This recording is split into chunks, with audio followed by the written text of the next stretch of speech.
Hey boys and girls, how are you all doing today? First of all, my name is Mike.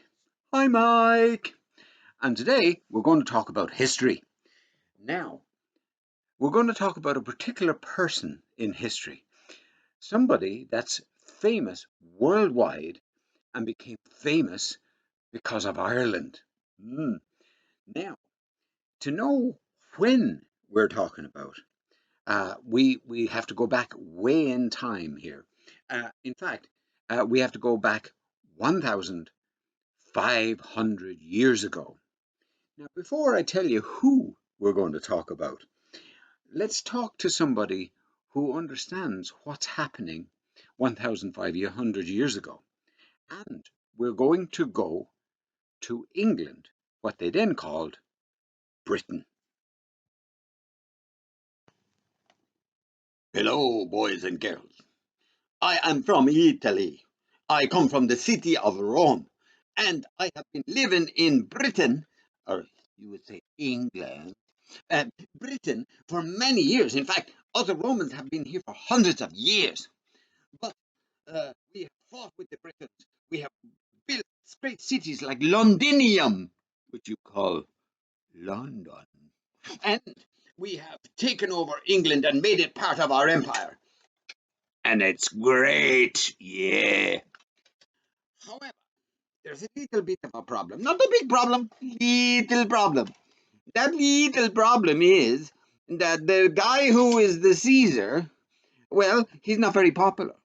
And another fella has come along and he says, I should be Caesar, and he shouldn't be Caesar.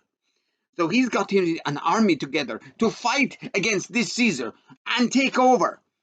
And that's happened not just once, but many, many times.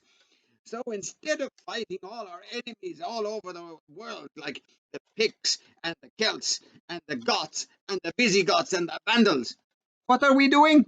We are fighting with each other! How stupid is that? Well, in 2 weeks, I go home, back to Italy, back to the warm and the sun and the lovely wine and everything. But I go to fight for whoever is the Caesar in charge right now against the Caesar who wants to be Caesar. You see what I mean? Now, my friends tell me that this is the sign that the great empire of Rome, that has lasted for 900 years, is going to end, and there's going to be no more Roman Empire. Well, how stupid is that? Ha! It was true. Rome had been running the world, if you like, from about 600 years before Jesus Christ to nearly 400 years after Christ.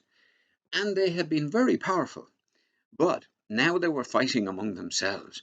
So Rome, that great empire that had ruled the world, was now fighting and killing each other. That meant all the countries they had taken over were now taking their countries back, fighting the Romans. In Britain, however, many of the British people were living pretty much the way the Romans did. They had Roman houses, they had colosseums where they had games, and they had Roman baths. So they were doing pretty good. And it is to one of these particular Roman Britons that we need to talk to now. And we were going to explain a little bit about him and his son that was going to become world famous. Hello, boys and girls. How are you all doing today? My name is Carl Pernius. I'm a person that lives in Britain, what you call England, innit?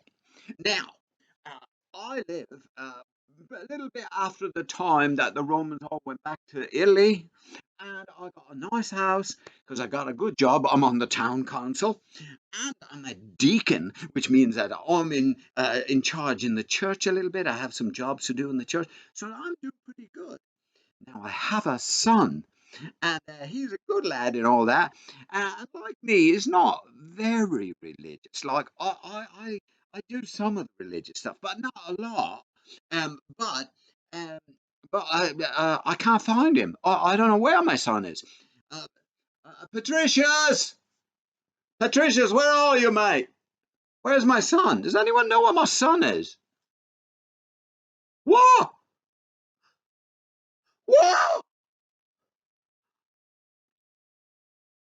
My son has been kidnapped! Ah!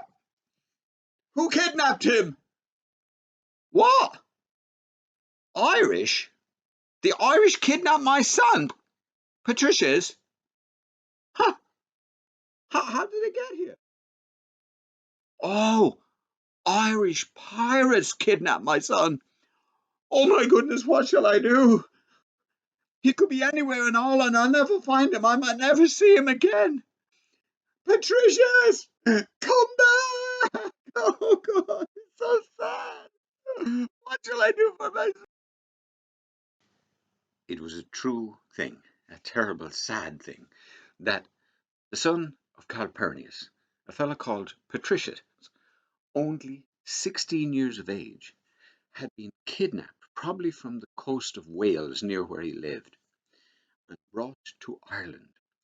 Now, why did they bring him to Ireland? He was brought and sold as a slave. Now, of course, the way the Romans spoke, their Latin language, Patricius was the name of this young boy. But in Ireland, his name couldn't be pronounced that way. So they called him Patrick. Ever hear of the guy?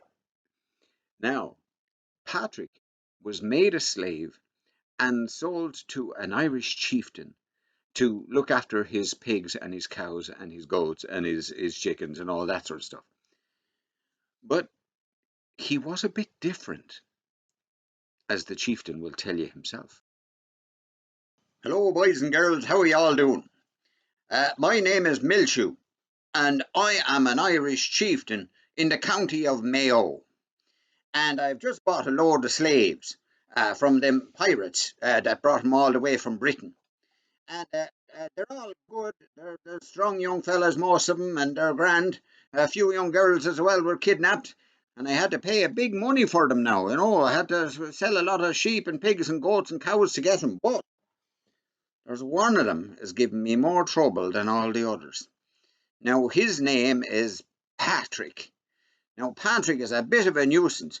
Oh, he's all the time whinging about wanting to go home and be with his daddy. Poor old Patrick.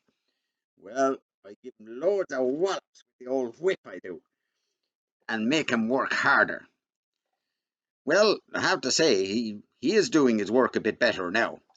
But do you know what he's doing when he's not working? He's praying. Now, in Ireland, we have 200 or more gods, but he's praying to just this one God.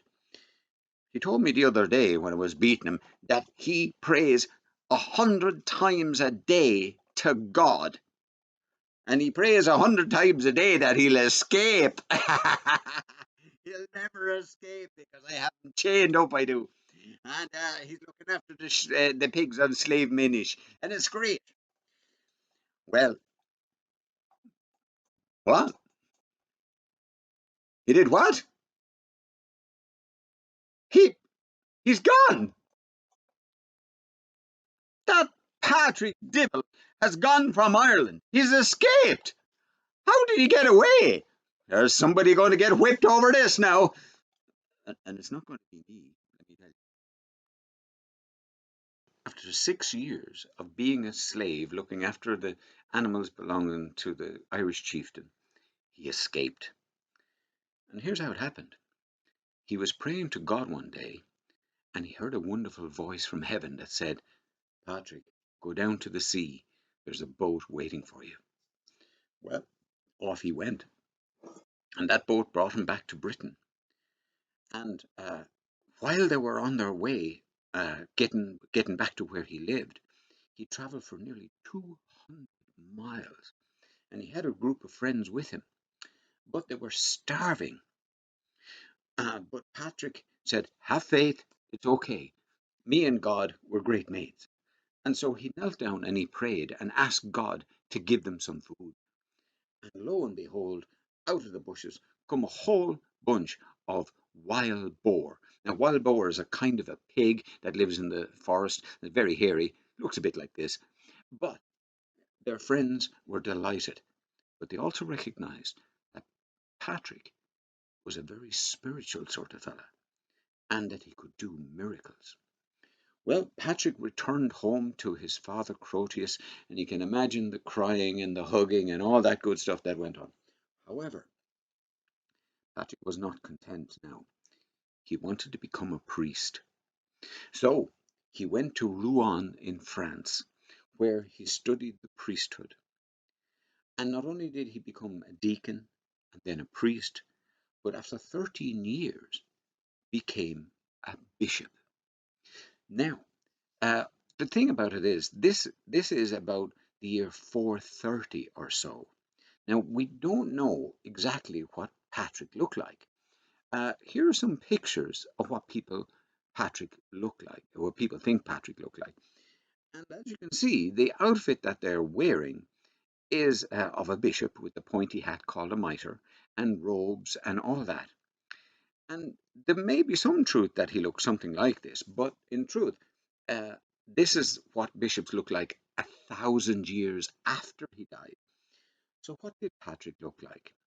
Well, when he went to be a bishop, probably he looked a bit like a monk. Now, a monk wears these simple robes, but you can see at the top of his head is bald. They shave off their hair at the top of their head as a part of a sign to God that they love him. But Patrick was praying one day as to what he should do, and he had a dream, and in the dream, God sent him letters from Ireland, and the Irish said, "Come, holy boy, come back to Ireland and teach us all about God, Jesus Christ, and the Holy Ghost." And so now that Patrick was a bishop, he wanted to return to Ireland. Now, let me tell you something, that returning to Ireland was very dangerous. Well, he landed off the coast of Wicklow, and he uh, uh, lit a fire. Now, you mightn't think that's a big deal, but here's the thing. You see, Ireland believed in many different gods, and at Easter time, they light a particular fire to celebrate their gods. And only the king was allowed to light the fire. Nobody else was to light a fire except him. And when he looked over the hill, what did he see? He saw Patrick's fire lighting. And so he came down with his men, and he was going to kill Patrick. But he told his men, "Put that fire out." And they threw water and buckets of water and stones and sand and everything on it. But the fire only got bigger and bigger. The king now realized that there was some magic to Patrick, that there was something different about him. So he started questioning. And well, Patrick began to preach about God and Jesus Christ and the Holy Ghost. And from then on, Patrick became a missionary for the Christian faith. Remember, of course, that Patrick had been a slave in this country. Now, you'd imagine that Patrick hated the Irish because they treated him so cruelly. But he had learned that Irish people are lovely and kind and generous and noble. All they needed was a good religion to believe in, he thought. But going back to Ireland was dangerous. Why was it dangerous? Well, he could be recaptured and made a slave again, of course, except people were now afraid of him and respecting him because of his many miracles. But why was Ireland dangerous? What was dangerous about it? Well, let's talk to an Irish warrior and find out. Hello, boys and girls. How are y'all doing? I am an Irish warrior. Oh, yeah. Now, we have about something like 150 kings in Ireland right now. And they're all the time fighting. Sure, it's great crack. You see, what happens is today, their king might come and steal our cattle, or steal our slaves, or steal our corn. And tomorrow, we'll go and steal it back. And then somebody wants to be the king of this place, somebody else wants to be king of this place, and we fight each other. Sure, it's great crack. But of course, You can't be a warrior unless you're dressed for the part. Aha! And you see, on my head, I have a helmet made of iron. Now, I can tell you, only a wealthy fella like me can have an iron helmet.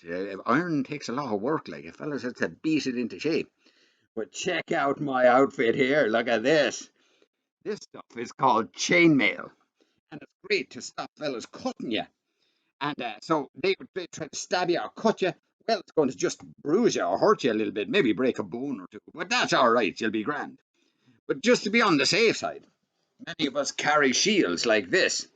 Now, this one is made of wood, but some of them are made of wood with metal on the front, and some are made out of leather. You need strong leather to make a good shield. But of course, no warrior would be proud to be a warrior unless he had a weapon of some kind. Now, the ordinary everyday warrior who doesn't have a lot of money, well, he's going to have a weapon like this. And this, of course, is a spear. And you would throw it and kill the other guy. Great crack. But if you want to hold on to the spear, we have these big heavy ones. And you don't throw these. What you do is you just hold on to it and do like this and give him a new belly button. I love it. But if you want to give him a headache, well, you can also use these. Check it out. Man, can you get a wallop on a fella with that? It's the last headache he'll ever get. But if you want to really do some harm, well, then you're talking about a baby like this. Look at the length of that. And us Irish are great axemen. I love being an axeman. It's loads of fun. But if you do have a load of money, you can have an even better weapon. Now, back in hundreds of years ago, the material that they made swords out of was this yellow stuff called bronze. Now, we don't use bronze anymore because it's kind of gone out of date. It's not as strong as the new stuff, iron. Now, this kind of sword is from a place called Greece. I've never been there, it's too far away. But it is made of iron. See this silvery color stuff. And it's got a cutting edge on the inside there. And it's great for cutting and slashing and dicing and slicing. But it is gone a bit out of date. Now, people don't use these much anymore. After all, this is the middle of the 5th century. But some are still using the Roman sword. Well, it's good for stabbing and it's good for cutting. But if you have a good blacksmith working in your village, you can get one of these. Now, you'll need a lot of money. A whole load of horses and a load of cows it'll cost you. Look at the length of the blade on that baby. And a big chunk of metal on the end of the sword so that it balances. You see, it's easy to move, even though it's longer and heavier. And of course, you can go wallop and hit him in the head with the bottom end of the sword. And you can give a new belly button with the new end and go slash and slice and dice. And sure, it's great. Now, of course, if you don't have the money for a sword or even a spear, there's still another weapon that us Irish warriors love. And that's this yoke. I bet you know what this is, boys and girls. This is the bow. And of course, you pull back the bowstring and let it go when somebody dies. Oh yeah, you need something else. This is the arrow. Now, as you can see, we got an iron head on the top of the arrow. Of course, the middle bit is just a stick. And then the feather, make sure that it always goes head first. And the way you work it, you put it on the string and let it go.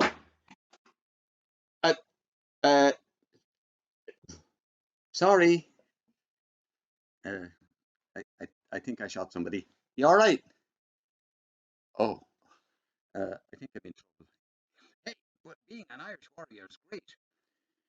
Now, I've heard about this Patrick fella coming back to Ireland and doing all sorts of mad miracles. But I don't know. I don't think my weapons will be strong enough to stand up against him. So now he's doing also other things. It wasn't an easy job for Patrick to convince the Irish to become Christian and give up their 200 gods, including Bridget and Lug and the sun and all that. But he was very clever. When he came across the goddess Bridget, he said, "She's not a goddess, she's a saint." So he kind of changed their religion rather than completely tearing it up and throwing it away. Then he saw that they believed in a three-headed God. And he said, that's the Father, the Son, and the Holy Ghost. And the three gods are one. And they went, I don't get this, Patrick. How can three gods be one? He said, And the story goes, he held up a shamrock. Now, you boys and girls would know that you'd find a shamrock in your garden, maybe. But it has three leaves on it. Patrick explained that the three leaves was like the three gods, Father, Son, and Holy Ghost, in one. And so they said, right, so God is a shamrock. Not really, not really. Now, Patrick was very good at changing their religion to make it more like Christianity. They had sacred wells, a hole in the ground that water came out that people could drink, and they believed was magic. And he said, no, no, no, that's not magic. That's God. And this is St. Bridget's well, and that's St. Patrick's well, and this is St. Michael's well. And people still go to those wells today and drink the holy water and say a few prayers and all that. Um, the other thing, of course, with Patrick was he was very good at doing miracles.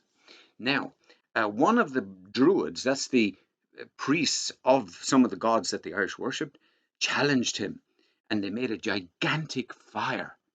And he said, I will be protected by my God, and I'll walk through the fire, and you will die, and I'll be fine. Patrick took up the challenge, and the two of them walked into this gigantic fire together.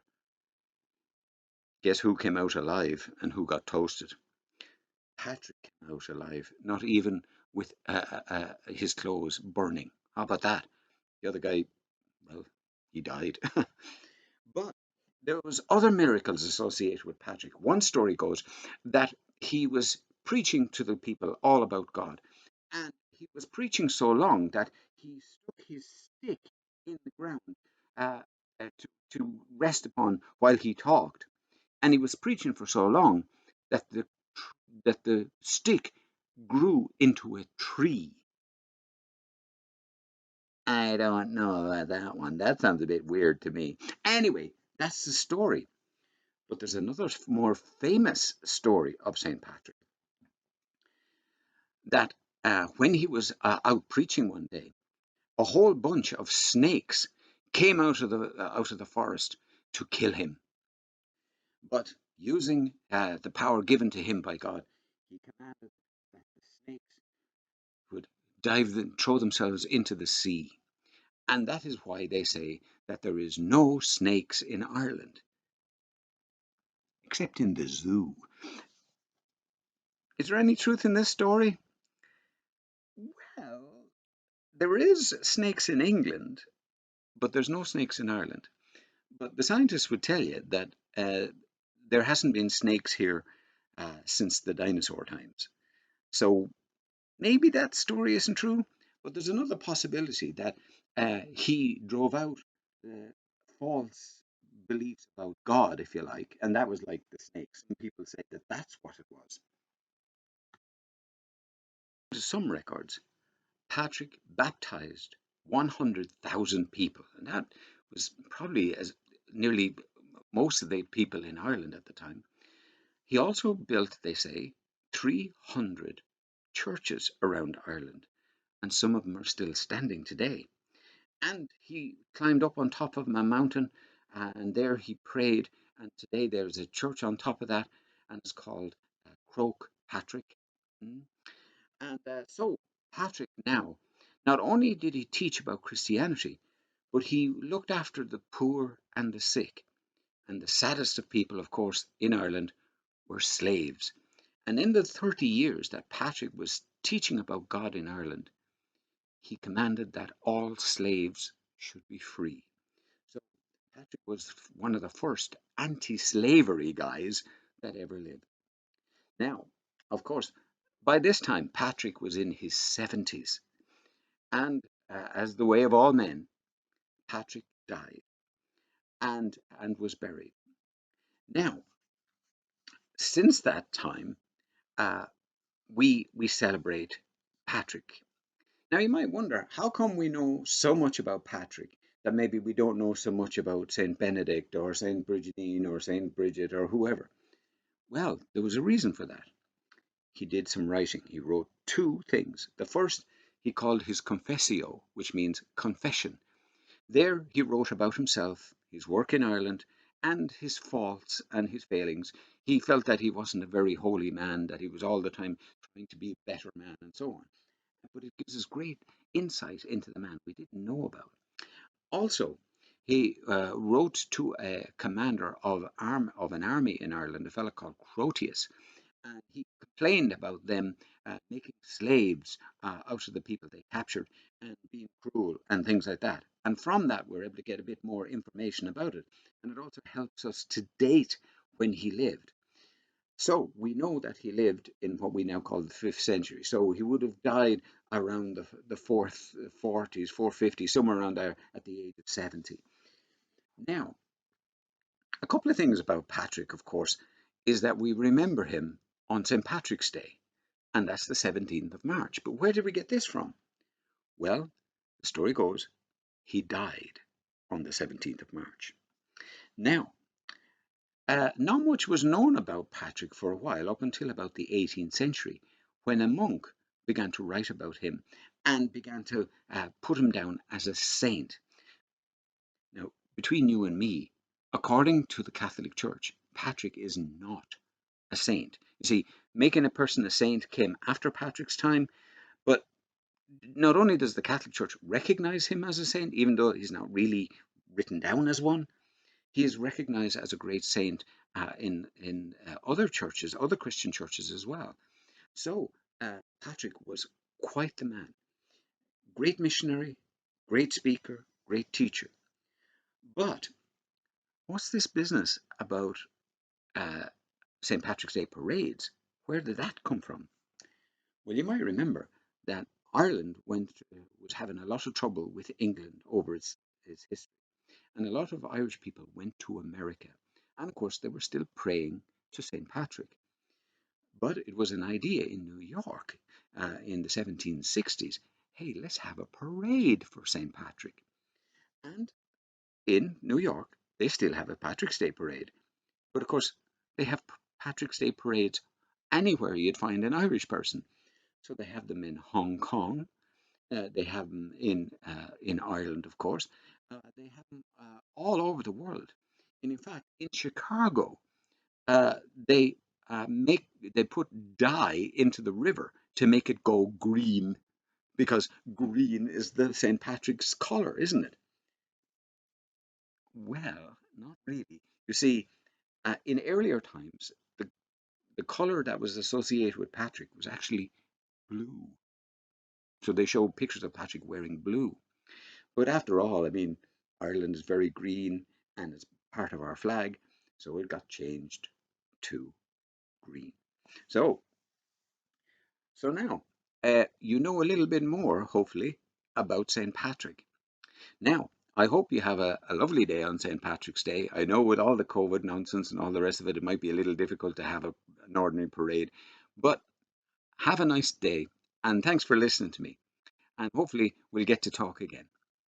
All the best. My name is Mike, and my company is called Irish History Live. See you soon. Bye.